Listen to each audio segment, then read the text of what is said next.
Сәлем достар, BBZ каналына қош келдіңіздер. Бүгін бізде оқырманнан сұрақ келген екен. Сияны сіңіргіш жасықшалар тозса не істейміз дейді.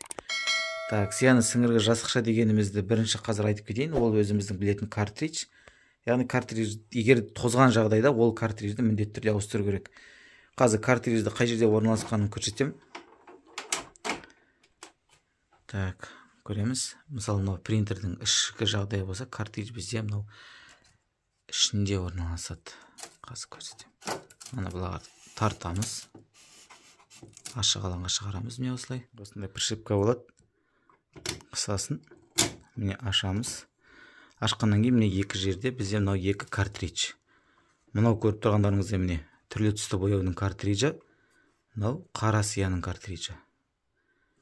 Міне қазір алып көрсетейін. Осындай болады. Яғни бұның қазақшасы сияны сіңіргіш жасықша деп аталады. Егер де тозған жағдайда міндетті түрде ауыстырып тастау керек.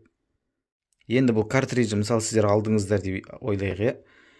Картриджді алсаңыздар, бұны алған кезде қайтадан орнынан алып тастаймыз да, мынаны орнына саламыз. Міне. Итереміз, осындай дыбыс шығу керек. Сосын бұнаны қайтадан жабамыз. Осылай тарс ете түскен дыбыс шығу керек. Мына жерде екі міне өзінің орны тұр. Осы пришипкаларын басамыз орнына.